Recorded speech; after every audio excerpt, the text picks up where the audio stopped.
Did you know that Africa's Sahara Desert was once a lush, green paradise? This transformation reshaped human migration and laid the foundation for some of the world's earliest civilizations. Africa's history is not a single story but a tapestry of overlapping timelines, each contributing to the rich and complex narrative of the continent. Let us begin in the Nile Valley, where organized farming began around 5000 BC. This marked one of the earliest agrarian developments on the continent, setting the stage for the rise of ancient Egypt. By 3500 BC, the Sahara began to spread due to climate change, reshaping migration, trade, and settlement patterns across North Africa and the Sahel. Around 3118 BC, Egyptian tradition speaks of the unification of Upper and Lower Egypt under Menes, a figure who symbolizes the dawn of Egyptian civilization. Fast forward to 2000 BC, and we witness the Bantu migration, a monumental movement of people and culture that would shape much of sub-Saharan Africa. Another migration stream from Ethiopia into Kenya also dates to this period. By 1700 BC, the kingdom of Kush emerged south of Egypt in Nubia, becoming a powerful rival to its northern neighbor. Meanwhile, in 814 BC, Phoenician settlers from Tyre founded Carthage in present-day Tunisia, a city that would later challenge Rome. Around 650 BC, ironworking spread to North Africa, revolutionizing technology and warfare. In 631 BC, Greeks established Cyrene in North Africa, adding another layer to the region's cultural mosaic. The Nok culture flourished in what is now Nigeria from 500 BC to 200 CE, leaving behind remarkable terracotta sculptures. Persia conquered Egypt in 341 BC, only for Alexander the Great to take it in 331 BC without resistance. The city of Gengeno thrived in West Africa from 250 BC to 1100 CE, serving as a vital urban center. Scipio Africanus campaigned in North Africa during the Second Punic War, culminating in the destruction of Carthage in 146 BC. The 1st century CE saw the rise of Aksum in the Horn of Africa, a kingdom tied to Red Sea trade networks. In 429 CE, the Vandals crossed from Spain into the Maghreb, marking another chapter in North Africa's history. The Ghana Empire dominated West Africa from 500 CE to 1240 CE, controlling lucrative gold trade routes. The 600s CE witnessed the Muslim-Arab invasion of North Africa, leading to the gradual spread of Islam across the Sahara and down the East African coast. Around 1000 CE, the Shona began building Great Zimbabwe, a testament to their engineering prowess. The 1200s CE saw Portuguese voyages along the northwest coast of Africa, while Sanjota Keita founded the Mali Empire.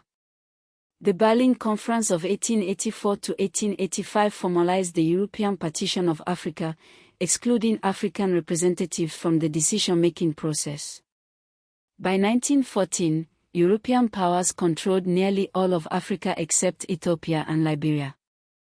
Libya became the first African country to gain independence in 1951, followed by Egypt in 1952. The Year of Africa in 1960 saw more than a dozen African states achieve independence.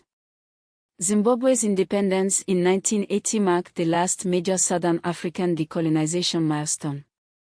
Africa's ancient history is not only Egypt, it includes the Nok culture in Nigeria and Gengeno in Mali.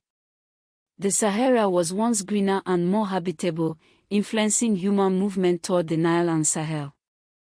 Carthage began as a Phoenician colony, showing Africa's ties to Mediterranean networks. The Bantu expansion was not a single migration wave but a series of movements over centuries. Aksum was a major Red Sea power, connected to Indian Ocean trade. Islam spread in Africa was gradual, entering North Africa early and spreading southward.